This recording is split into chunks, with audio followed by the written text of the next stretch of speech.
ചില കാര്യങ്ങൾ സംസാരിച്ച് തീർക്കാൻ പറ്റും. ഇപ്പം എന്താണ് ഇവരുടെ ഇടയിൽ സംഭവിച്ചേക്കണെന്ന് നമുക്കറിയാൻ പാടില്ല. ഇപ്പം മനഃപൂർവ്വം പുള്ളിനകത്താക്കിയതല്ലേ. ആരൊക്കെയാണ് ദിലീപിനെ അകത്താക്കിയിട്ട്? ഒരുപാട് പേർക്കുണ്ടാവും. കൂറുമാറിയ സാക്ഷികളൊക്കെ വിട്ടേക്ക്. എന്നാലും പ്രോസിക്യൂഷന് ഒന്നും സമർപ്പിക്കാൻ പറ്റിയില്ല എന്നുള്ളതാണ് അവരുടെ തോൽവി. ഒരു ജഡ്ജി അല്ലാണ്ട് പിന്നെ ആരാ വിധി പറയണം? മീഡിയ ആണോ വിധി പറയുന്നത്? മീഡിയ പറഞ്ഞ വിധികളൊക്കെ തെറ്റിയില്ല. പണ്ട് അമേരിക്ക പോയപ്പോ വിവാദമായ അമേരിക്കൻ ട്രിപ്പില് നമ്മുടെ നയാഗ്ര വെള്ളച്ചാട്ടത്തിന്റെ എടുത്ത ഫോട്ടോയാണ്. ഇതൊന്നും ഞാൻ മൈൻഡ് ചെയ്യാറില്ല. എൻ്റെ നിലപാടുകൾക്ക് ഒരു വ്യത്യാസവും ഞാൻ വരുത്താറില്ല. എൻ്റെ നിലപാടുകളുടെ കൂടെ തന്നെ ഞാൻ പോവുള്ളൂ. അടുത്ത തവണ തുടർഭരണമില്ല, UDF ആണ് ഭരണത്തിൽ. UDF ആയിരിക്കും. ആരായിരിക്കും മുഖ്യമന്ത്രി? മുഖ്യമന്ത്രിമാരാകാൻ വേണ്ടിയിട്ട് ഒരുപാട് പേരുണ്ട്. എണ്ണം പറഞ്ഞ ടീമുകൾ ഉണ്ട്. സ്വർണ്ണക്കള്ളക്കടത്ത് എന്ന് പറഞ്ഞ ചോദ്യം ചെയ്യാനൊക്കെ വിളിപ്പിച്ചിട്ടുണ്ടായിരുന്നു. ഞാൻ കള്ളക്കടത്തുകാരനാണ്. എനിക്ക് 2 പെൺപിള്ളേരുണ്ട്. അവർ സ്കൂളിൽ പഠിക്കാൻ പോകുന്ന അവരച്ഛൻ കള്ളക്കടത്തുകാരനാണൊക്കെ പറഞ്ഞു കഴിഞ്ഞാൽ ആ കേസ് പോയി നിന്നത് എവിടെയാ? മുഖ്യമന്ത്രിയുടെ ഓഫീസില്ല. തമിഴ്നാട്ടിലെ ഒരു രാഷ്ട്രീയ സാഹചര്യം നമുക്കറിയാം. അവരൊരു സ്റ്റാർഡം കണ്ട് വോട്ട് ചെയ്യുന്ന പ്രേക്ഷകരാണ്.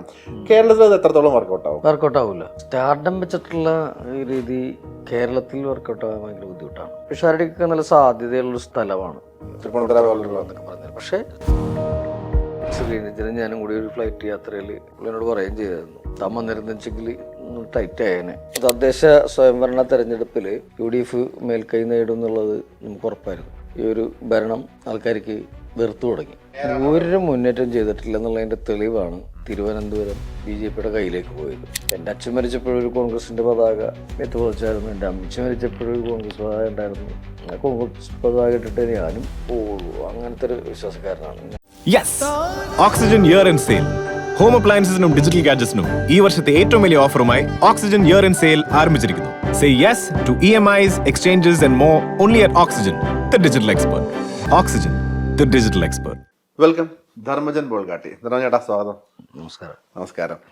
നമ്മളിപ്പോൾ ഇരിക്കുന്നത് പല പല കാര്യങ്ങൾ നമുക്ക് സംസാരിക്കാനുണ്ട്. ഏറ്റവും പെട്ടെന്ന് ചോദിക്കാനുള്ളത് ആട് 3 തീരുവാണ്.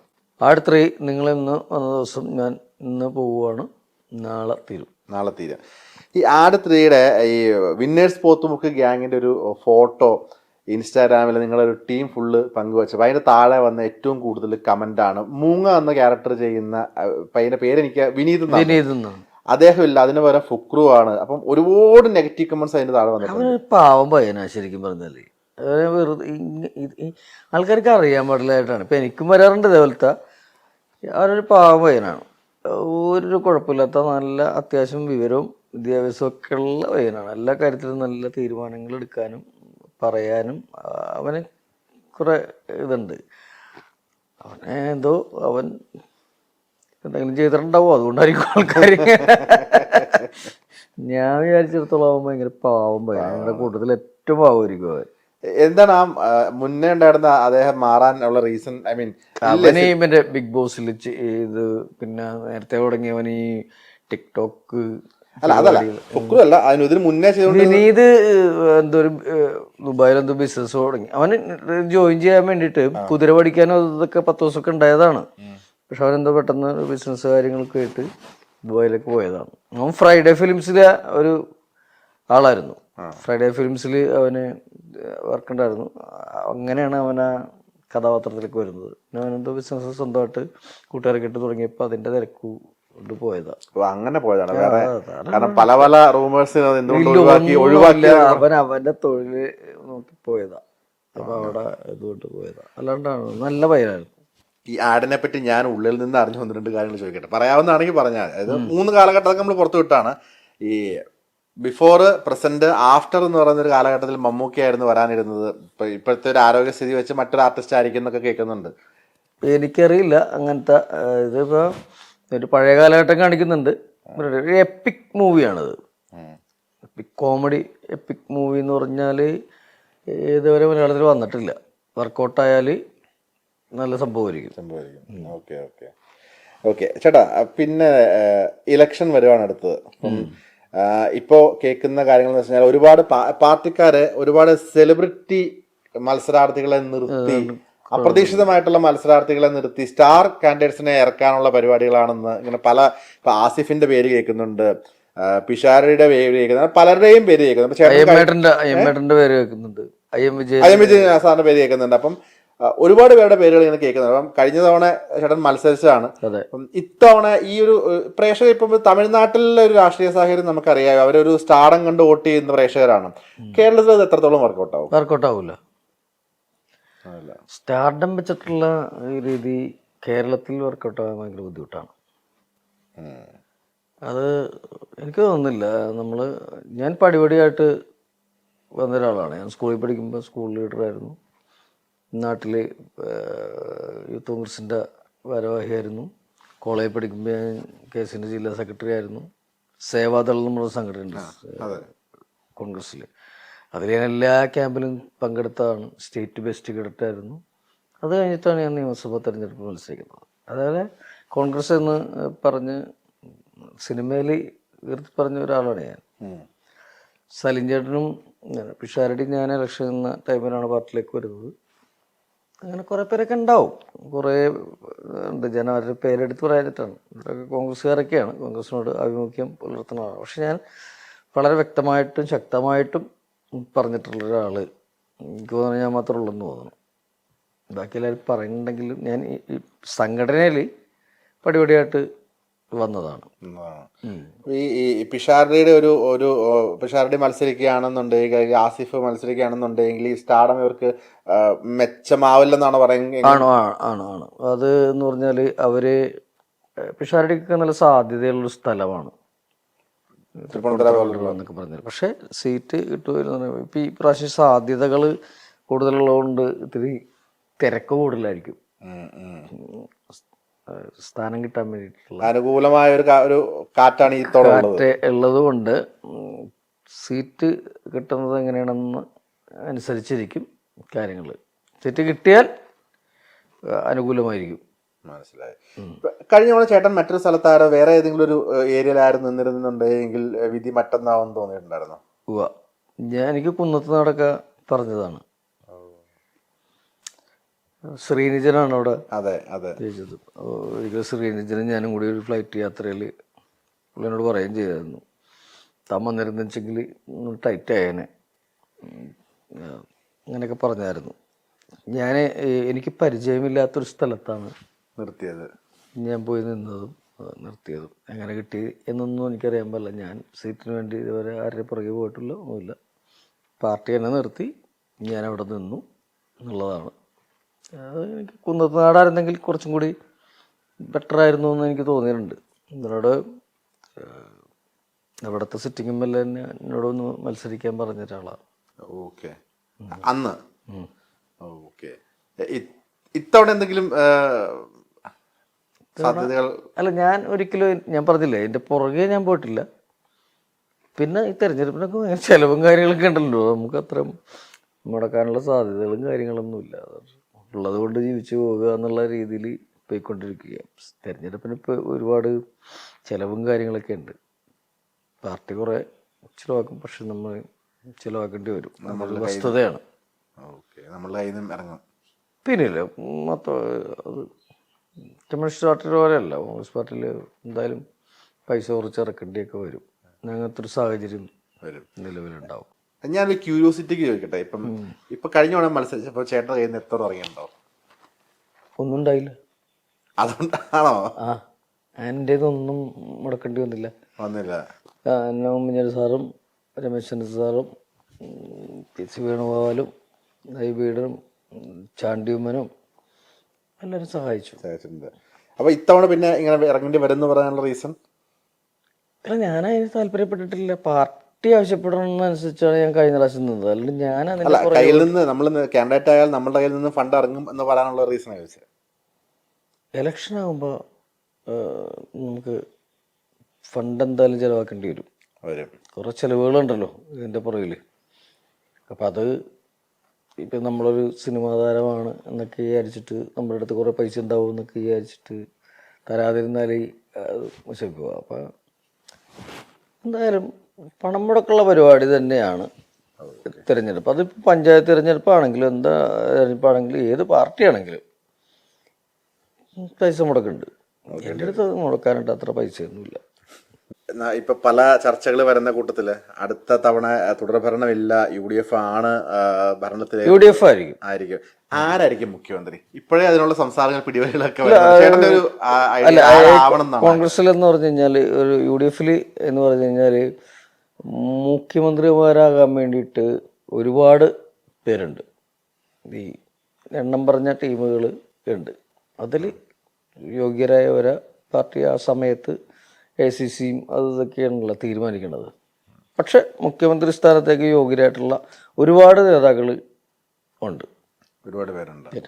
ഇപ്പൊ തമ്മിലടി സാധ്യത കൂടുതലല്ലേ ഈ കോൺഗ്രസിനെ പറ്റി മൊത്തത്തിലുള്ളൊരു കോൺഗ്രസിന്റെ ആകെയുള്ളൊരു പ്രശ്നം എന്ന് പറഞ്ഞാൽ സമയത്ത് തല്ലുപിടിക്കാതിരുന്നാൽ ഇപ്രാവശ്യം സുഖമായിട്ട് VD സതീശൻ എന്ന് പറയുന്ന പ്രതിപക്ഷ നേതാവ്, ഞങ്ങളുടെ മണ്ഡലത്തിലെ MLA ആണ്, പ്രതിപക്ഷ നേതാവാണ്, പറയുന്ന പോലെ നല്ല ഭൂരിപക്ഷത്തിൽ സീറ്റുകൾ നേടാൻ പറ്റും.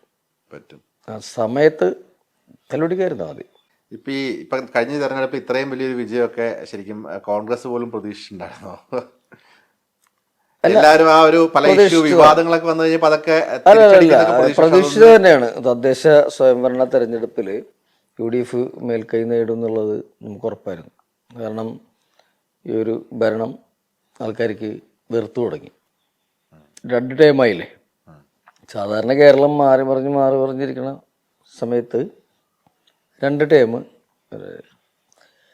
പിന്നെ ഈ ഇലക്ഷൻ സ്റ്റണ്ടെന്ന് പറഞ്ഞ പോലെ വിജയിക്കാനുള്ള സാധ്യതകൾക്ക് വേണ്ടി ഇപ്പോൾ 2000 രൂപ പെൻഷൻ അതൊക്കെ ആയിട്ട് ഇങ്ങനെ ഓരോ ഗിമ്മിക്കുകളൊക്കെ ആയിട്ട് വരും. പക്ഷേ ജനം അത് സ്വീകരിക്കാൻ വഴിയില്ല ഈ പ്രാവശ്യം. ഇടതുപക്ഷ ഗവൺമെന്റ് ഇപ്പം തിരുവനന്തപുരത്താണെന്നുണ്ടെങ്കിലും VK മറ്റേ ഇപ്പോഴത്തെ മേയർ പറഞ്ഞിട്ടുണ്ട് അവർ ഒരുപാട് മുന്നേറ്റ പ്രവർത്തനങ്ങൾ തിരുവനന്തപുരത്ത് ചെയ്തിട്ടുണ്ടെന്ന് പറഞ്ഞിട്ടുണ്ട്. അപ്പം BJPയുടെ മേയറാണ് അവിടെ ഒരു മുന്നേറ്റം ചെയ്തിട്ടില്ല എന്നുള്ളതിൻ്റെ തെളിവാണ് തിരുവനന്തപുരം BJPയുടെ കയ്യിലേക്ക് പോയത്. അത് BJPയുടെ മേയർ തന്നെയാണ് പറയുന്നത് അവർ ഒരുപാട് മുന്നേറ്റം ചെയ്തിട്ടുണ്ട്. അധികാരത്തിൽ കയറിയതിനു ശേഷം BJPയുടെ മേയർ LDFനെ പുകഴ്ത്തുകയാണ് ചെയ്തത്. ഒരിക്കലുമില്ല. നമ്മൾ കണ്ടതല്ലേ, നമ്മൾ മലയാളികൾ മുഴുവൻ കണ്ടതാണ് അവിടുത്തെ മേയറുടെ പ്രവർത്തനങ്ങളും കാര്യങ്ങളൊക്കെ.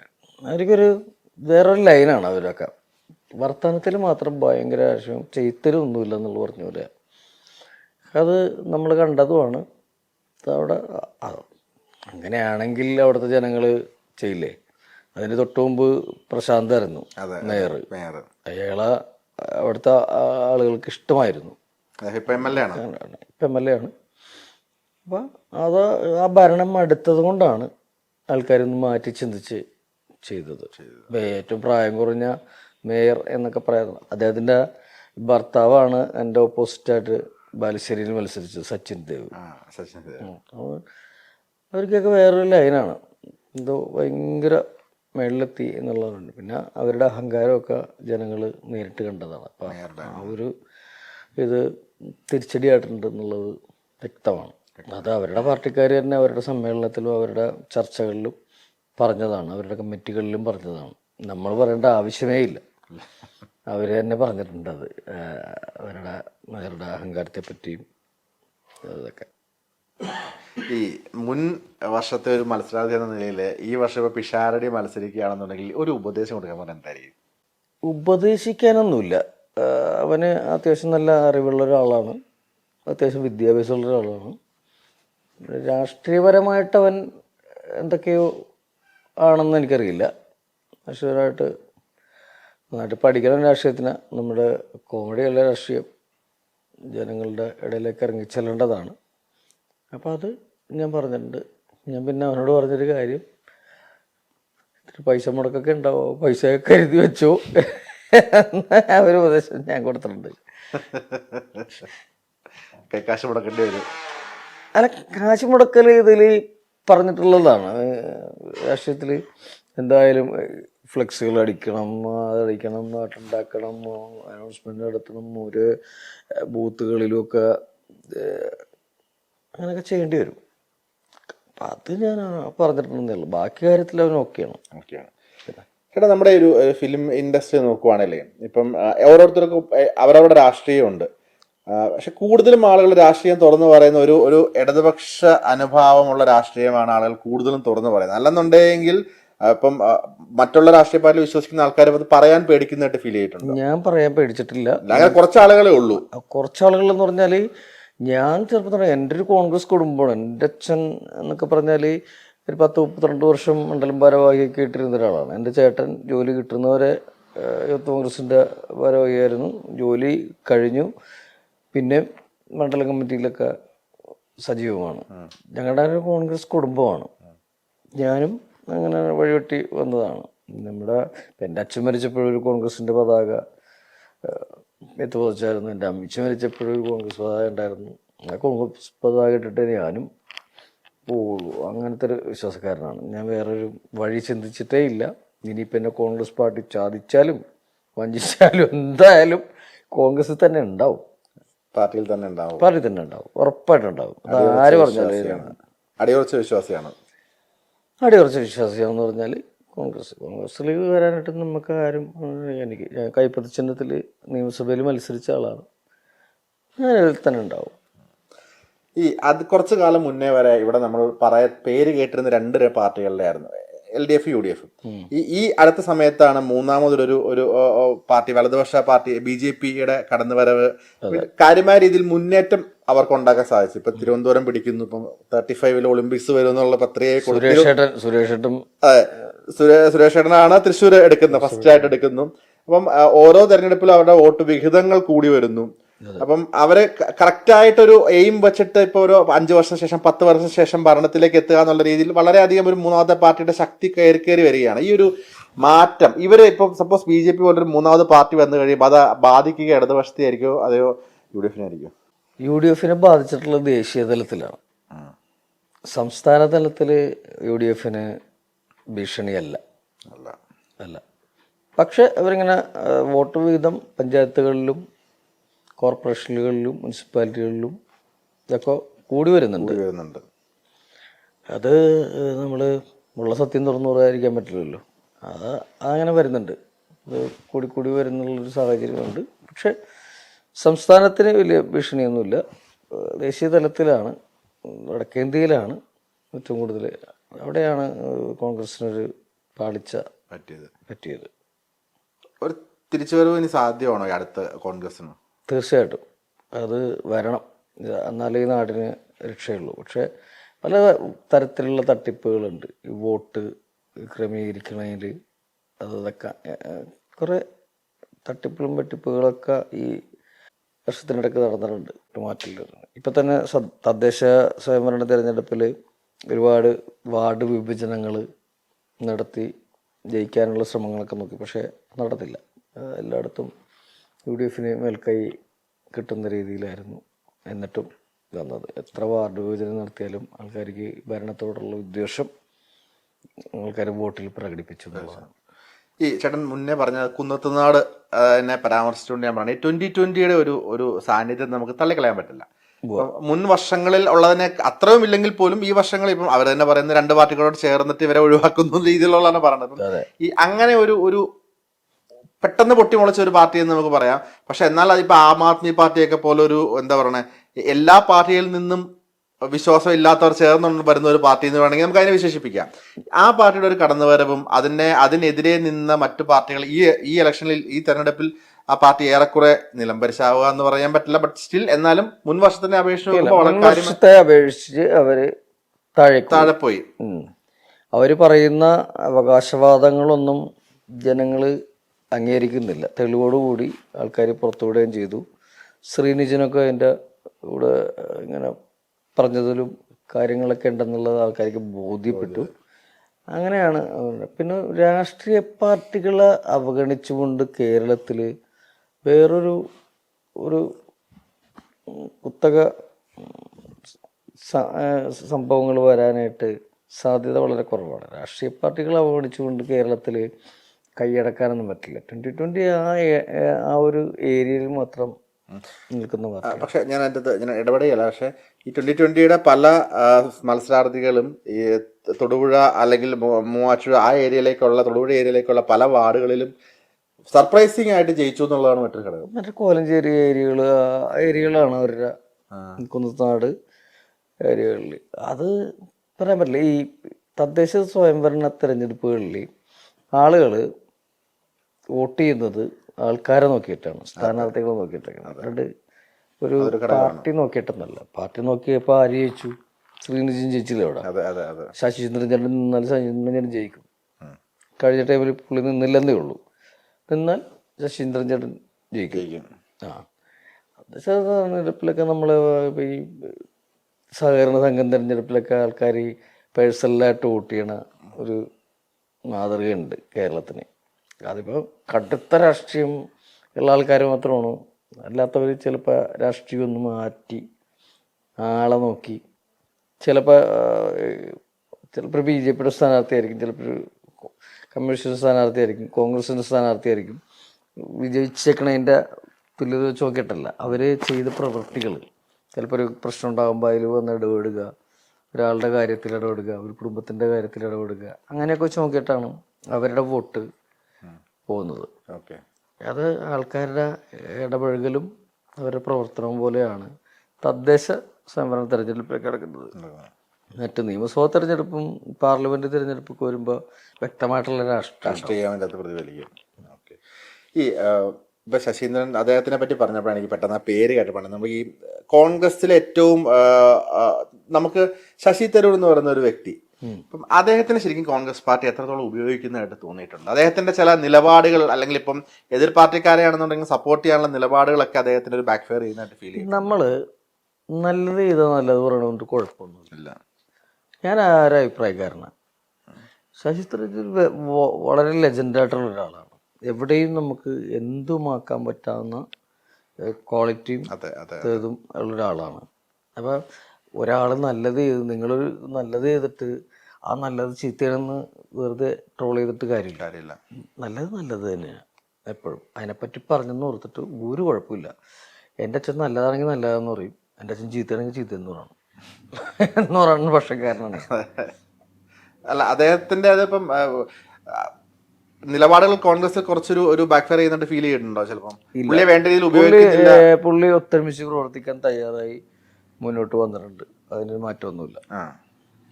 കോൺഗ്രസ് ഈ തവണ സതീശൻ്റെ ഒരു രീതിക്ക് എല്ലാവരും ഒരുമിപ്പിക്കാനുള്ള ശ്രമം പ്രതിപക്ഷ നേതാവ് നടത്തിയിട്ടുണ്ട്. അത് ഏകദേശം കറക്റ്റാണ്. മുഖ്യമന്ത്രിയൊക്കെ തീരുമാനിക്കുന്നതും ഭരണം കിട്ടിയാൽ മുഖ്യമന്ത്രിയൊക്കെ തീരുമാനിക്കുന്നതും കൂട്ടായ തീരുമാനത്തിലായിരിക്കുള്ളൂ. പ്രതിപക്ഷ നേതാവ് തന്നെ ആവണം എന്ന നിർബന്ധമൊന്നുമില്ല. അത് പാർട്ടി തീരുമാനിക്കും. അത് ഇപ്പോൾ ആരും ആരുടെയും പേര് പറഞ്ഞിട്ടില്ല. ACC തീരുമാനിക്കണം. കുറേ ഘടകങ്ങൾ ഇതൊക്കെ കഴിഞ്ഞിട്ട് കുറേ പരിപാടികളുണ്ട്. പക്ഷേ ഇലക്ഷന് ഒത്തൊരുമയോട് പ്രവർത്തിക്കുന്നു. കേരളത്തിൽ UDFൻ്റെ ഭരണം കൊണ്ടുവരിക എന്നുള്ളതാണ് ഇപ്പോഴത്തെ ഒരു അജണ്ട. ഞാൻ പറയാൻ ആളല്ല, എന്നാലും അതാണ് ഇപ്പോൾ സംഘടന തീരുമാനിച്ചേക്കുന്ന ഒരു അജണ്ട എന്ന് പറയുന്നത്. അത് കഴിഞ്ഞിട്ട് ബാക്കിയുള്ള കാര്യങ്ങൾ പിന്നെ. ഇത്തവണ ഇപ്പോൾ ഒരു സെലിബ്രിറ്റി മത്സരാർത്ഥി ഉണ്ടെങ്കിലും ഇല്ലെങ്കിലും സംഘടനാപരമായിട്ട് ഇലക്ഷനിൽ ചേട്ടൻ ഇറങ്ങി പ്രവർത്തിക്കും.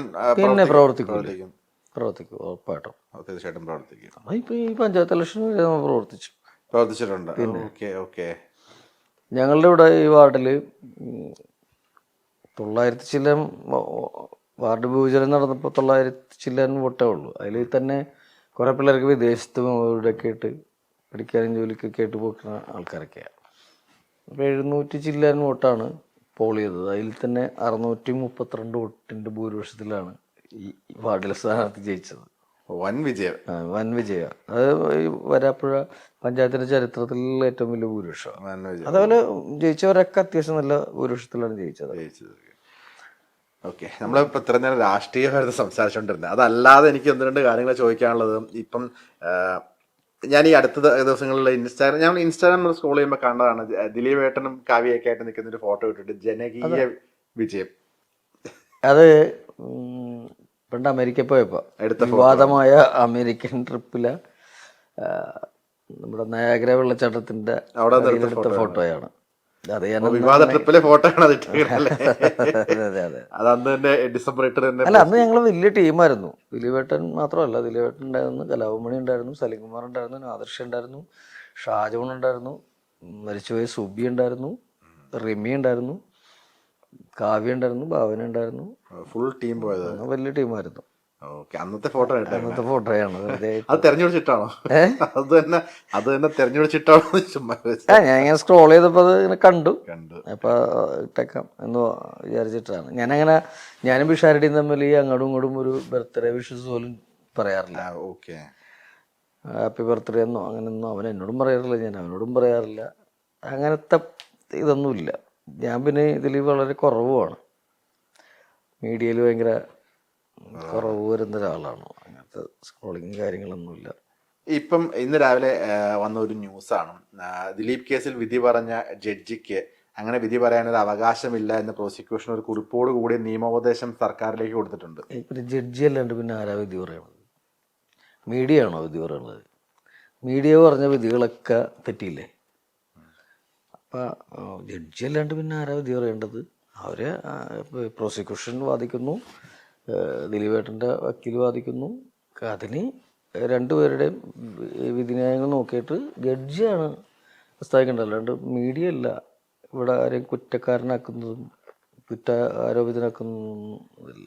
പറയാം, മീഡിയക്ക് വേണ്ടിയിട്ട്, മീഡിയക്ക് ഒരു ഇത് കിട്ടാൻ വേണ്ടി, എക്സ്പോഷർ കിട്ടാൻ വേണ്ടിയിട്ട് ഇങ്ങനെയുള്ള വാർത്തകളൊക്കെ പറയാമെന്നല്ലാതെ വിധി പ്രഖ്യാപിക്കുന്നത് ജഡ്ജിയാണ്, അതിൽ സംശയമില്ല. ഒരു 5 വർഷം മുമ്പ് വരെ അല്ലെങ്കിൽ ഒരു 10 വർഷം മുമ്പ് വരെ കോടതി വിധി മാനിച്ചിരുന്നതാണ് നമ്മളെല്ലാവരും. പക്ഷെ ഇപ്പോൾ ശരിക്കും മീഡിയ പറയുന്ന ഒരു മുൻവിധിയെ അതാണ് ശരിയെന്ന് വിശ്വസിക്കുകയും കോടതി പറഞ്ഞ എല്ലാ മീഡിയ വഴിയിലൂടെ നമ്മൾ അറിഞ്ഞത് മീഡിയ പറയുന്നതാണ് ശരിയെന്ന് വിശ്വസിക്കുന്ന ഒരു മെജോറിറ്റി സമൂഹം ഇപ്പോൾ ഇല്ല. ശരിക്കും അവരുടെ മുമ്പിൽ ഇപ്പോഴും ഇപ്പോൾ കോടതി നിരപരാധി, ഇപ്പോൾ എക്സോർ അതിൻ്റെ പിന്നാമ്പുറം എന്തു ആയിക്കോട്ടെ, കോടതി നിരപരാധി എന്ന് പറഞ്ഞ ഒരു വ്യക്തിയെ ഇപ്പോഴും കുറ്റവാളി എന്ന് പറഞ്ഞ് ഞാൻ പറയണത്, ഇപ്പൊ ഇത്രയും ദിവസം ജയിലിൽ കിടന്ന ഒരാള് അത് കഴിഞ്ഞിട്ട് ഇത്രയും കാലം അദ്ദേഹം കോടതി, ഞാനാണെങ്കിൽ ഞാൻ എവിടെയെങ്കിലും പോയി കിടന്നോളാം എന്ന് വിചാരിച്ചെന്നെ, എനിക്ക് അത് വാദിച്ചുകൊണ്ട് നടക്കാനുള്ളതൊന്നുമില്ല. ഇത്രയും വർഷം അതിനോട് പടവെട്ടി, 8-8.5 വർഷത്തോളം അതിനോട് പടവെട്ടിയിട്ട് ഒരു പേപ്പർ പോലും പുള്ളിക്കെതിരെ കൊടുക്കാനായിട്ട് പ്രോസിക്യൂഷന് പറ്റിയില്ല. ശരിയാണല്ലോ? ഇത്രയും സാക്ഷികളും കൂറുമാറിയ സാക്ഷികളൊക്കെ വിട്ടേക്ക്, എന്നാലും പ്രോസിക്യൂഷന് ഒന്നും സമർപ്പിക്കാൻ പറ്റിയില്ല എന്നുള്ളതാണ് അവരുടെ തോൽവി. ഇത്രയൊക്കെ എന്തൊക്കെയോ പറഞ്ഞ് ഞങ്ങളുടെ അടുത്ത് ഫുൾ തെളിവുണ്ടും മറ്റേന്ന് പറഞ്ഞിട്ട് ഇപ്പോഴും പറയുന്നുണ്ട്. മെമ്മറി കാർഡ് വിഷയത്തിലൊക്കെ അതൊന്നും എടുത്തില്ലെന്നൊക്കെയാണ് പറയുന്നത്. ഈ മെമ്മറി കാർഡ് വിഷയത്തിലൊക്കെ എൻ്റെ സുഹൃത്തുക്കളൊക്കെ തന്നെയാണ് ഈ പ്രതീക്ഷ വക്കീലും അനിൽ രാജുവൊക്കെ ആദ്യത്തെ ഇതൊക്കെ ഉണ്ടായിരുന്നത്, നമ്മുടെ അടുത്ത സുഹൃത്തുക്കളൊക്കെ. ഞാൻ പറയുന്നത്, ഒരു പേപ്പർ പോലും ഇത്രയും വർഷം അന്വേഷിച്ചിട്ട് ഒരു പേപ്പർ പോലും പുള്ളിക്കെതിരെ കൊടുക്കാൻ ഒരു നല്ല തെളിവ്, പുള്ളിനെ അകത്താക്കണമെന്ന് ആഗ്രഹിക്കുന്ന ആൾക്കാർക്ക് ഒരു വ്യക്തമായിട്ടുള്ള 1, 2, 3, 5 ഒരു തെളിവുമില്ലാതെ ഒരു പേപ്പർ പോലും കൊടുക്കാൻ പറ്റില്ല എന്നുള്ളതാണ് സത്യം. അങ്ങനെയല്ലേ? അങ്ങനെയാണ് ജഡ്ജി ചോദിച്ചത്. അപ്പോൾ പുള്ളി അകത്തിടുന്നത് എന്തിനാണ്, എന്ത് കാര്യത്തിനാണ് പുള്ളിനെ? അപ്പം മനഃപൂർവ്വം പുള്ളിനെ അകത്താക്കിയതല്ലേ? ഞാൻ എൻ്റെ ജസ്റ്റ് ഒന്ന് ആഡ് ചെയ്തോട്ടെ, ആരായിരിക്കും ഇപ്പുറം നിൽക്കുന്നത് ഈ മനഃപൂർവ്വം എന്ന് പറയുന്ന ആൾക്കാർ? ആർക്കാണ് ദിലീപിനെ അകത്താക്കിയിട്ട്? ഒരുപാട് പേർക്കുണ്ടാവും. പുള്ളി താഴ്ന്ന നിലയിൽ നിന്ന് വന്ന ഒരാളാണ്, വാടക വീട്ടിൽ താമസിച്ചു, മിമിക്രിയിൽ വന്നു, സിനിമയിൽ വന്നു, സിനിമയുടെ എല്ലാ മേഖലകളിലും പുള്ളി ഒന്ന് സഞ്ചരിച്ചു, അതിലൊക്കെ എല്ലാം സക്സസ് ആയിരുന്നു. അപ്പം സ്വാഭാവികമായിട്ടും കുശുമ്പും കുന്നായ്മയും അസൂയയും ഒക്കെ വരും. അങ്ങനെ പുള്ളിനെ പെടുത്തണമെന്ന് വിചാരിച്ച ആൾക്കാരാണ് ഇതിൽ. ആരാണ് എന്ന് വ്യക്തമായിട്ട് പറയാൻ നമ്മൾ ആളല്ല. സ്വാഭാവികമായിട്ടും നമ്മൾ വിജയിച്ച് മുന്നേറിക്കൊണ്ടിരിക്കുമ്പോൾ കുറേ പേർക്ക് അതിൻ്റെ ഒരു ശത്രുക്കൾ സ്വാഭാവികമായിട്ടും വരും. അങ്ങനെയാണ്, അതങ്ങനെയാണ്. കണ്ടിരുന്നോ വിധിക്ക് ശേഷം ദിലീപണ്ണെ? ഞാൻ വോട്ട് ചെയ്യാനായിട്ട് ക്യൂവിൽ നിൽക്കുമ്പോൾ പുള്ളി വിളിച്ചിട്ടുണ്ടായിരുന്നു. പിന്നെ അതിന് ശേഷം കാണുന്നത് ലാലേട്ടൻ്റെ അമ്മ മരിച്ചപ്പോൾ അവിടെ വെച്ച് കണ്ടു. ഞങ്ങളങ്ങനെ വിളിയുമ്പുറത്തിലൊന്നുമില്ല. ഞാൻ അങ്ങോട്ട് വിളിക്കണേക്കാട്ടും കൂടുതൽ പുള്ളി എല്ലപ്പോഴും ഇങ്ങോട്ട് വിളിക്കാറ് പതിവ്. ഞാനങ്ങനെ ചാൻസ് ചോദിച്ച് വിളിക്കലുമില്ല, ഒന്നുമില്ല. ഒന്നും വരെ ചാൻസ് ചോദിച്ചിട്ടില്ല. പുള്ളി എനിക്ക് ചാൻസ് തന്നേ ഉള്ളൂ. ഈ ദിലീപിനെ സപ്പോർട്ട് ചെയ്തതിന്റെ പേരിൽ ചേട്ടൻ്റെ മകൾക്കെതിരെ ഉൾപ്പെടെ കമന്റുകൾ എന്നെ തോന്നിയിട്ടുണ്ട്. ഈ പുള്ളി അത് ഒരുപാട് അനുഭവിച്ചു. അതുകൊണ്ടാണ് ഇളയ മോളുണ്ടായപ്പോൾ അതിന് ചെന്നൈയിൽ കൊണ്ട് പഠിപ്പിക്കാനൊക്കെ നിർത്തിയത്. കാരണം ഒരു കുട്ടി ഇപ്പം എനിക്കൊക്കെ എതിരെ അതേപോലത്തെ സ്വർണ്ണക്കള്ളക്കടത്ത് എന്ന് പറഞ്ഞ് എന്നെ ചോദ്യം ചെയ്യാനൊക്കെ വിളിപ്പിച്ചിട്ടുണ്ടായിരുന്നു. അപ്പം ഞാനത് ധർമ്മനോട് ഞാൻ കള്ളക്കടത്തുകാരനാണ്, എനിക്ക് 2 പെൺപിള്ളേരുണ്ട്, അവർ സ്കൂളിൽ പഠിക്കാൻ പോകണം, അവരച്ഛൻ കള്ളക്കടത്തുകാരനാണൊക്കെ പറഞ്ഞു കഴിഞ്ഞാൽ ആ കേസ് പോയി നിന്നത് എവിടെയാ? മുഖ്യമന്ത്രിയുടെ ഓഫീസിലാണ്.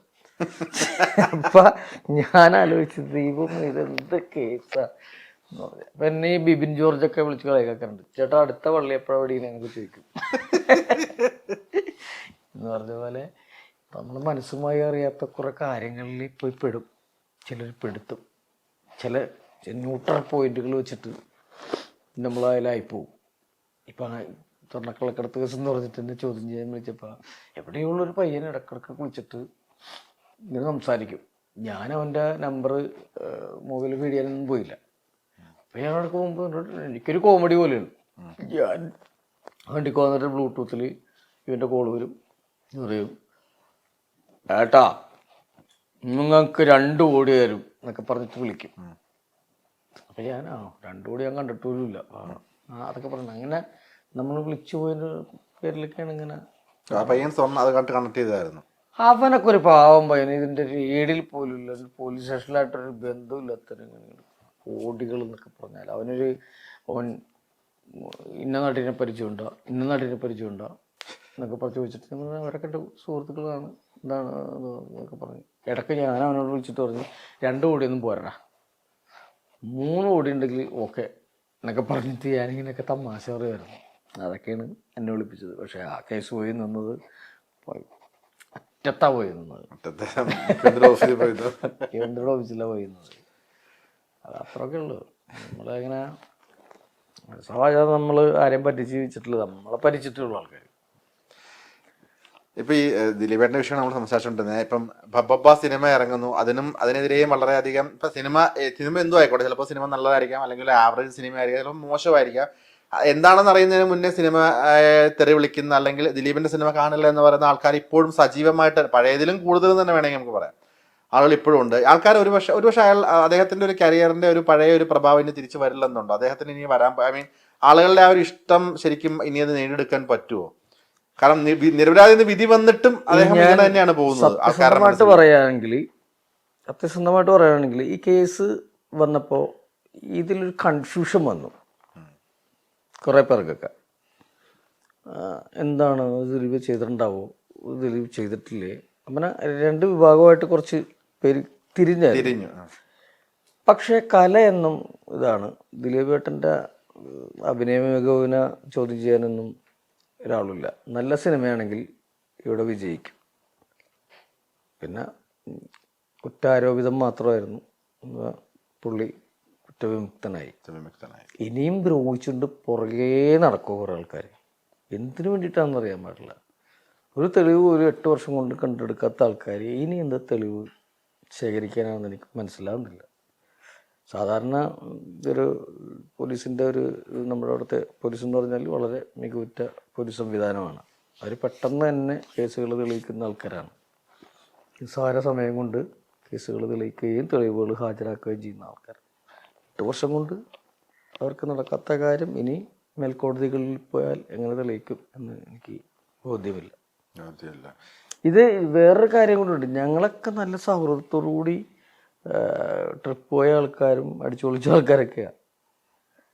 എപ്പോഴോ എവിടെയോ വിള്ളലുകൾ വീണിട്ട് വന്ന സംഭവമാണ്. അല്ലെങ്കിൽ ഞങ്ങൾ ഒരുമിച്ച് പോയതല്ലേ ഇവിടെയൊക്കെ. അമേരിക്കയിലൊക്കെ ഒരു 10-50 ദിവസം നല്ല രീതിയിൽ നല്ല കൂട്ടായിരുന്നു. എന്നെയാണ് ആദ്യം ചോദ്യം ചെയ്യാൻ കൊണ്ടുപോകുന്നത് സിനിമയിൽ നിന്ന്. തലേദിവസം ഇവരൊക്കെ ചോദ്യം ചെയ്തായിരുന്നു. പല ന്യൂസുകളിലും വന്ന ഒരു കാര്യമാണ്, നാദിർ ഷാ എക്കയുടെ അടുത്ത് പോലീസ് വിളിച്ചിട്ട് മറ്റേ മൊഴി കൊടുക്കാൻ വരുമ്പോൾ അത് ഇങ്ങനെയൊക്കെ പറഞ്ഞ് ചെയ്താൽ മതി, ഇങ്ങനെയൊക്കെ പറഞ്ഞു, അപ്പം അങ്ങനെ ഉണ്ടെന്നൊക്കെ പറഞ്ഞേ, അങ്ങനെ ഒരു ടോണിൽ പോലീസിൽ നിന്ന് സംസാരിച്ചെന്നൊക്കെ പറയുന്നത്, അതൊക്കെ ശരിക്കും ക്വസ്റ്റ്യൻ ചെയ്യാൻ വിളിപ്പിച്ച ഒരാളെന്നുള്ളതിൽ അങ്ങനെ എന്ന് പറഞ്ഞാൽ ഇക്കാക്കാന്നാ ഞാൻ വിളിക്കുന്നത് ആഷിഖിന. ഇക്കാക്ക എന്നൊക്കെ പറഞ്ഞാൽ അങ്ങനത്തെ ഒരു സംഭവം പേടിച്ചരണ്ട് പ്രഷർ കൂടുന്ന ആളാണ് പുള്ളി. പുള്ളിനൊക്കെ അങ്ങനെ പേടിപ്പിച്ച് കഴിഞ്ഞാൽ പുള്ളി പേടിച്ചരണ്ടോ അങ്ങനത്തെ ഒരു മനുഷ്യനാണ്. അങ്ങനെയൊക്കെ ഒരു ജീവിതത്തിലൊരു കുറ്റകൃത്യം ചെയ്യാത്ത ഒരു കേസും ഇല്ലാത്ത അങ്ങനത്തെ ഒരാളാണ് ദിലീപ് എന്ന മനുഷ്യരായിട്ടുള്ള ആത്മബന്ധം വെച്ചിട്ട് പുള്ളിനെ അങ്ങനെ ചോദിച്ചതാണ് നമുക്ക് പിടിക്കിട്ടാത്തത്. ഓക്കെ. ഒരിക്കലും അങ്ങനത്തെ ഒരാളല്ല, ചിന്തിക്കാൻ പോലും പറ്റില്ല എനിക്കൊന്നും മിക്കാക്കിനെ പറ്റിയൊക്കെ. അവരൊന്നും അങ്ങനെ ഒരിക്കലും ചെയ്യില്ല. ഇടയ്ക്ക് ചേട്ടൻ പറയുന്നുണ്ടായിരുന്നു മറ്റേ ലാലേട്ടൻ മമ്മൂക്കൊക്കെ അമ്മയുടെ തലപ്പത്തൊക്കെ ഇരിക്കുന്നത് പോലെ മറ്റാരാണേലും ചെയ്യാൻ പറ്റും. ഇപ്പം അമ്മ അസോസിയേഷൻ്റെ പ്രവർത്തനങ്ങൾ ഇപ്പം സജീവമായിട്ട് അതിൽ ഇടപെടാറുണ്ടോ, അല്ലെങ്കിൽ എങ്ങനെ നോക്കിക്കാണും? വളരെ നല്ല പ്രവർത്തനമാണ് ഇപ്പോഴും. അമ്മ എന്ന സംഘടന ഇപ്പോഴും നല്ല പ്രവർത്തനമാണ്. നമ്മളെ ഓരോ കാര്യത്തിന് വിളിച്ച് ചോദിക്കുക. അതിന് ഓരോരുത്തരായി ഇപ്പോൾ നമുക്കൊരു അസുഖമുള്ള മെമ്പറാണെങ്കിൽ അവർക്ക് അവരുടെ ഡോക്ടറുടെ സബ്സ്ക്രിപ്ഷൻ ഉണ്ടെങ്കിൽ അതിനുള്ള മരുന്നുകൾ വീട്ടിലേക്ക് എത്തിച്ചു തരുവാണ്. വീട്ടിലേക്ക് എത്തിച്ചു തരിക, അതൊക്കെയാണ് ഏറ്റവും വലിയ കാര്യം എന്ന് പറയുന്നത്. എത്രയോ വീടുകൾ വെച്ച് അമ്മ കൊടുത്തെന്നറിയാമോ?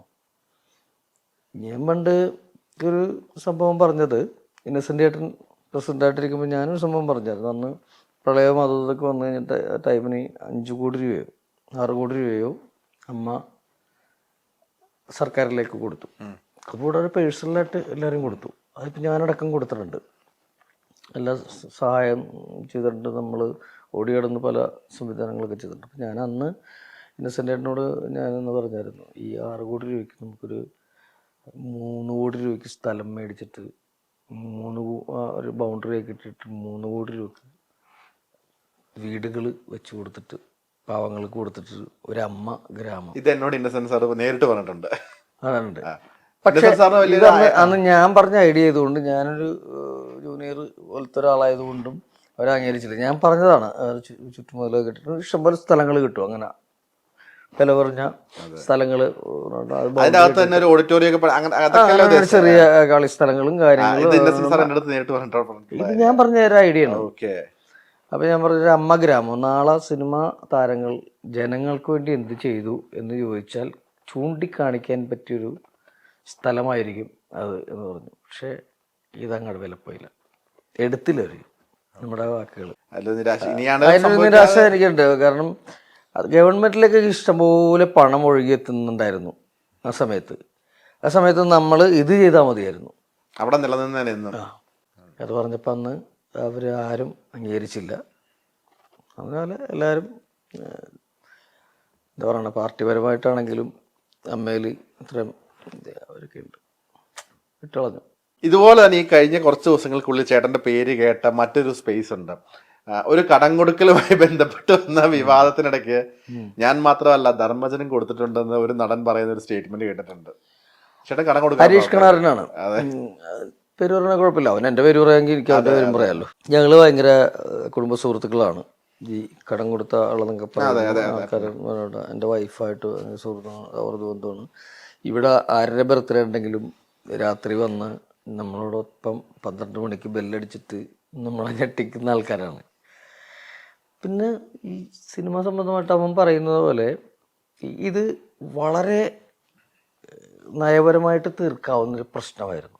ഞാൻ അവനോട് പറഞ്ഞിട്ടുണ്ടായിരുന്നു, നമുക്ക് എൻ്റെ വീട്ടിൽ വെച്ചിട്ട് നമുക്കിത് തീർക്കാം, അത് വളരെ മാന്യമായിട്ട് തീർക്കാം എന്ന് പറഞ്ഞു. പുള്ളിയുടെ ഒരു സിനിമ ഇനി ഇറങ്ങാനുണ്ട്, അപ്പോൾ അത് കഴിഞ്ഞിട്ട് ഇതിനെപ്പറ്റി വിശദീകരണം നൽകുമെന്ന് അദ്ദേഹം പറഞ്ഞിട്ടുണ്ട്. അപ്പം ഈവൻ നമ്മൾ പറഞ്ഞത് അനുസരിച്ച് ഈ വീട്ടിലിരുന്നിട്ട് ഇവിടെ വന്ന് ഹരീഷും നിർമ്മലും ഒക്കെ ഉണ്ടായിരുന്നു. എല്ലാവരും കൂടി വന്ന് സംസാരിച്ച് ഞാൻ ഇത്തരം കാര്യങ്ങളൊക്കെ വളരെ വിശദമായിട്ട് അവനോട് സംസാരിക്കുകയും അതിങ്ങനെ ചെയ്യാം അങ്ങനെ ചെയ്യാം നമുക്ക് നടപടി ഉണ്ടാക്കാം എന്നൊക്കെ പറഞ്ഞ് വിട്ടിട്ട് അവൻ പിറ്റേ ദിവസം പോയിട്ട് പിന്നെ വിളക്ക് തുടങ്ങി. ചില കാര്യങ്ങൾ സംസാരിച്ച് തീർക്കാൻ പറ്റും. ഇപ്പം എന്താണ് ഇവരുടെ ഇടയിൽ സംഭവിച്ചേക്കണമെന്ന് നമുക്കറിയാൻ പാടില്ല. എൻ്റെ കാര്യം ഞാൻ നോക്കിക്കോളാം, നിൻ്റെ കാര്യങ്ങൾ ഇങ്ങനെ സംസാരിച്ച് നമുക്ക് എന്താണെന്ന് വെച്ചാൽ ചെയ്യാം എന്നൊക്കെ പറഞ്ഞിട്ട് അവൻ പോയി പിന്നെയും ഇത് തുടങ്ങി. പിന്നെ ഞാനത് വിട്ടു. പിന്നെ നമ്മളെ കയ്യിൽ കിട്ടണ്ടായി. ഇങ്ങനെ ഒരാളെ നാറ്റിച്ചതിന് ശേഷം സോറി എന്ന് പറഞ്ഞിട്ട് കാര്യമില്ല. അപ്പം അതാണ് അദ്ദേഹത്തിനോട് ഞാൻ സംസാരിച്ചപ്പോൾ അദ്ദേഹം പറഞ്ഞു, ഇനി എന്തെന്നാണ് ശ്രമിച്ച, ഇനി അത് നമ്മളെ ആവശ്യത്തിൽ കൂടുതൽ അപമാനിക്കുകയും കാര്യങ്ങളൊക്കെ ചെയ്തു, ആൾക്കാരുടെ മുന്നിൽ നാറ്റിക്കുകയൊക്കെ ചെയ്തു. ഇനി ഞാൻ എൻ്റെ ഒരു പത്രസമ്മേളനം എന്തെങ്കിലും ചെയ്തിട്ട് വ്യക്തമായിട്ടുള്ള മറുപടി അതിന് കൊടുക്കുന്നു അദ്ദേഹം പറഞ്ഞിട്ടുണ്ട്. അപ്പം ഞാനതിൽ ഇടപെടണം. എങ്ങനെ രണ്ട് ഭാഗത്തും ഇങ്ങനെയാണല്ലോ. അതെ അതെ അതെ. അദ്ദേഹം ചേട്ടന്റെ പേര് വലിച്ച് ഇട്ടതുകൊണ്ട് ഞാൻ ചോദിച്ചാണ് എന്താണ് അതാണ് ഞാൻ പറഞ്ഞത്. എൻ്റെ കാര്യത്തിലേ ഉള്ളൂ. നമുക്ക് പറയാനാണെങ്കിൽ നമുക്കറിയാലോ. അവൻ അമ്മയിലെന്തോ പരാതിയൊക്കെ കൊടുത്തെന്ന് ആ ടൈമിന് ഇടവേള ചേട്ടനക്ക് പരാതിയൊക്കെ പറഞ്ഞെന്ന് തോന്നുന്നു. അതൊക്കെ എന്താണെന്നറിയാൻ പാടില്ല. അദ്ദേഹവും പറഞ്ഞത് ഇത് തന്നെയാണ് കേട്ടോ. ഇടവേള ബാബുവും പറഞ്ഞത് ഇത് തന്നെയാണ്. നമുക്ക് ഇരുന്ന് സംസാരിച്ചത് തീർക്കാവുന്നതേ ഉള്ളൂ എന്ന് പറഞ്ഞിട്ടുണ്ടായി. അപ്പോഴും അത് കേട്ടില്ല. പിന്നെ പടങ്ങൾ കുറയുന്നത് അദ്ദേഹം കാരണമാണെന്ന് പറഞ്ഞിട്ടായിരുന്നില്ല. ഇപ്പം ഞാനും അവനും ഓടി നടന്നൊരു കാലഘട്ടം ഉണ്ടായിരുന്നു. ഞാൻ ഒരു ദിവസം 4 പടത്തിൽ ഞാൻ അഭിനയിച്ചിട്ടുണ്ട് ഒരു ദിവസം. അപ്പോൾ അതൊരു ടൈമാണ്. ഒരു ഓട്ടത്തിനൊരു കിതപ്പുണ്ടാവും എന്ന് പറഞ്ഞ പോലെയാണ്. എപ്പോഴും ഒരേപോലെ നിൽക്കണമെന്നൊന്നുമില്ല. കുറേ പേര് നിൽക്കും. അതൊന്നും തള്ളിക്കളയാൻ പറ്റുന്നില്ല. വേറെ എന്തോരം ഇദ്ദേഹം മാത്രമല്ലല്ലോ സിനിമ ചെയ്യുന്ന ആൾക്കാർ, വേറെ എന്തോരം ആൾക്കാരുണ്ട്. സിനിമ എന്ന് ഒരാളെ തട്ടിക്കളയുക എന്നൊക്കെ പറഞ്ഞാൽ അപൂർവം നടക്കുന്ന കേസുകളാണ്. എന്നെ വേണം എന്ന് വിചാരിച്ചാൽ ഞാൻ തന്നെ വേണം. അത്രേ ഉള്ളൂ. ഓക്കെ. ഈ ഇപ്പോൾ ആടല്ലാതെ മറ്റേത് സിനിമകളാണ് ചേട്ടൻ കമ്മിറ്റ് ചെയ്യുന്നത്? ആട് സ്ത്രീകൾ കഴിയാതെ ഒരു സ്ഥലത്തോട്ടും പോകാൻ പറ്റാത്തൊരു ഇതാണ്. ഇതിൻ്റെ ഇടയിൽ 1-2 പടങ്ങളൊക്കെ വന്നിരുന്നു. അതൊക്കെ വേണ്ട എന്ന് വെച്ചു. കാരണം ഇതിൻ്റെ ഡേറ്റ് ഭയങ്കര പ്രശ്നമായിരുന്നു. ഈ മഴയുണ്ടായിരുന്ന ടൈമിനൊക്കെ ഷൂട്ടിങ് മുടങ്ങുക. പിന്നത്തെ ഡേറ്റ് എന്താണെന്നറിയാൻ പറ്റില്ല. പിന്നെ ഇത് നമ്മുടെ നമുക്കും കൂടി വേണ്ട ഒരു സിനിമയാണ്. അതിൻ്റെ പ്രൊഡ്യൂസർക്കും ഡയറക്ടർക്കും മാത്രമല്ല നമ്മൾക്കും കൂടി അവകാശമുള്ളൊരു സിനിമയാണ്. അപ്പോൾ അത് കഴിഞ്ഞ് അത് നല്ലോണം പൂർത്തിയാക്കിയിട്ട് അടുത്തതിലേക്ക് പോകാം എന്നുള്ളൊരു രീതിയിലാണ് മറ്റ് 2 പടങ്ങൾ ഇതിൻ്റെ ഇടയിൽ വന്നത്. ഇനി കൺഫ്യൂഷൻ വന്നാലോ അവർക്ക് ബുദ്ധിമുട്ടായാലോ എന്ന് ഓർത്തിട്ട് നമ്മൾ വിട്ടുള്ളത്. നെക്സ്റ്റ് ഉണ്ട്. ഞാൻ കഴിഞ്ഞ IFFKയിൽ നമ്മുടെ VC അഭിലാഷ് എന്ന് പറയുന്ന ഡയറക്ടർ, പാൻ ഇന്ത്യൻ സ്റ്റോറി എന്ന് പറഞ്ഞിട്ടുള്ള VC അഭിലാഷിൻ്റെ പടത്തിൽ വിഷ്ണു, ഉണ്ണികൃഷ്ണൻ, ജോണി ആൻ്റണി, ഞാൻ പിന്നെ 2 പിള്ളേരൊക്കെ ആയിരുന്നു. വളരെ കുറഞ്ഞ ചിലവിലെടുത്ത നല്ല സിനിമ. ഒരുപാട് അവാർഡുകളും ഒരുപാട് രാജ്യങ്ങളിലൊക്കെ പോയി. ആളൊരുക്കം എന്ന് പറഞ്ഞ സിനിമയിൽ ഇന്ദ്രൻസിന് അവാർഡൊക്കെ മേടിച്ചു കൊടുത്ത ഡയറക്ടറാണ് അദ്ദേഹത്തിൻ്റെ അടുത്ത പടം. പിന്നെ ഞാൻ നായകനാവുന്നൊരു പടം അതിൻ്റെ പുറകിലാണ്. ഞാനിപ്പോൾ അതിൻ്റെ പണിപ്പുരയിലാണ്. അത് നല്ല പ്രൊഡക്ഷൻ കിട്ടിയാൽ 1-2 പേരൊക്കെ വന്നു. പക്ഷെ അത് പകുതി വഴിക്ക് മുങ്ങിപ്പോയാൽ ആ പടം തന്നെ പോകും. അപ്പോൾ അതുകൊണ്ട് നല്ല പ്രൊഡക്ഷൻ കിട്ടാൻ വേണ്ടിയിട്ട് ഞാൻ 1-2 പേരോട് സംസാരിച്ച് വെച്ചിട്ടുണ്ട്. അത് നല്ലൊരു ഡയറക്ടർ ഡയറക്റ്റ് ചെയ്യും. എഴുതുന്നത് സത്യൻ കുളങ്ങാട് എന്ന് പറഞ്ഞിട്ട് റൈറ്ററാണ്. നമ്മളതിൻ്റെ കൂടെ ചേർന്നിട്ട് നമ്മൾ ചില മിനിക്കോളുകളൊക്കെ നടത്തും. അങ്ങനത്തെ ഒരു സിനിമയാണ്. പിന്നെ 1-2 സിനിമകൾ പറഞ്ഞു വെച്ചിട്ടുണ്ട്. അതൊക്കെയാണ് ഭാവിയിലേക്കുള്ള പരിപാടികൾ. കുഴപ്പമില്ലാതെ ഈ അങ്ങനെ തന്നെ പോട്ടെ, അതിലും മനോഹരമായിട്ട് തന്നെ പോട്ടെ. ഈ പലപ്പോഴും ചേട്ടൻ്റെ നിലപാടുകൾ ചേട്ടൻ തുറന്ന് പഠിച്ച് പറയുന്നത് നമ്മൾ കണ്ടിട്ടുണ്ട്. അതുകൊണ്ട് ഒരുപാട് അവസരങ്ങൾ കുറയുന്നതായിട്ടോ അല്ലെങ്കിൽ ഇൻഡസ്ട്രിയിൽ ഇൻഡസ്ട്രിയിൽ മാത്രമല്ല രാഷ്ട്രീയപരമായിട്ടും എനിക്ക് ഞാനൊരു പോസ്റ്റ് ഇട്ട് അതിൻ്റെ ഇടയിൽ തെറി വരലും ഇതൊന്നും ഞാൻ മൈൻഡ് ചെയ്യാറില്ല. എൻ്റെ നിലപാടുകൾക്ക് ഒരു വ്യത്യാസവും ഞാൻ വരുത്താറില്ല. എൻ്റെ നിലപാടുകളുടെ കൂടെ തന്നെ ഞാൻ പോവുള്ളൂ. ഞാൻ തെറ്റായ നിലപാടൊന്നും പറയാറില്ല. ഇപ്പം ഞാൻ ദിലീപേട്ടൻ ജയിലിൽ നിന്ന് ഇറങ്ങിയപ്പോൾ ഞാൻ അവിടെ പോയി കരഞ്ഞത് എൻ്റെ ഒരു ഇമോഷണൽ സംഭവമാണ്. എൻ്റെ ഒരു ചേട്ടൻ അവിടെ കിടക്കുന്നു എന്നുള്ളൊരു രീതിയിൽ അങ്ങനെ ചെയ്തതാണ്. ഞാനിവിടെ പുറത്ത് മതലിൽ പെയിൻ്റ് അടിച്ചിരിക്കുമ്പോഴാണ് ആദർശിക്ക് വിളിച്ച് പറയുന്നത് അവിടെ ദിലീപ് പുറത്തിറങ്ങിയെന്ന് പറഞ്ഞു. ഞാൻ അപ്പം തന്നെ ആ ഡ്രസ്സ് ഇട്ടിട്ട് 2 അടിച്ചിട്ട് ആണ് പോയത്. അതൊന്നും പറയാൻ എനിക്ക് മടിയില്ല. എൻ്റെ നിലപാടുകൾ എനിക്ക് ഒരു മടിയില്ല. അതിന് വ്യത്യാസം വരുത്തിയിട്ടുമില്ല. ഈ അടിയെന്ന് പറഞ്ഞപ്പോൾ ഓർത്തെ ഇപ്പം മദ്യപാനം ഇല്ല നിർത്തി, കംപ്ലീറ്റ് നിർത്തി എന്ന് പറഞ്ഞാൽ നമ്മൾ ഈ വേണ്ടാന്ന് വെക്കേണ്ട സാഹചര്യം വരുമല്ലോ. അപ്പം നിർത്തിയതാ. കുറച്ച് പേര് നല്ല ആൾക്കാർ, നമ്മൾ നന്നാകണം എന്ന് വിചാരിക്കുന്ന ആൾക്കാർ പറഞ്ഞപ്പോൾ സ്റ്റോപ്പാക്കി നിർത്തി. വളരെ നല്ല കാര്യം. ചേട്ടാ ഇങ്ങനെ തന്നെ മനോഹരമായിട്ട് തന്നെ പോട്ടെ, സിനിമയും കുടുംബവും സൗഹൃദവും എല്ലാം മനോഹരമാവട്ടെ. എനിക്ക് കുടുംബത്തിനൊന്നും പ്രശ്നമില്ല. എനിക്ക് കടങ്ങളും കാര്യങ്ങളും ഒരു നാരങ്ങവെള്ളത്തിന് പോലും കടമില്ല. അത് തന്നെ വലിയ സമാധാനമല്ലേ? സമാധാനം. അയ്യോ, എല്ലാം ഗംഭീരമായിട്ട് പോട്ടെ ചേട്ടാ. തുടർന്നെല്ലാം പൊന്നാവട്ടെ. All the best. Thank you. Yes, Oxygen year and sale home അപ്ലയൻസസിനും ഡിജിറ്റൽ ഗാഡ്ജറ്റ്സിനും ഈ വർഷത്തെ ഏറ്റവും വലിയ ഓഫറുമായി ഓക്സിജൻ ഇയർ ആൻഡ് സെയിൽ ആരംഭിച്ചിരിക്കുന്നു. Say yes to EMIs, exchanges and more only at Oxygen, the digital expert. Oxygen, the digital expert.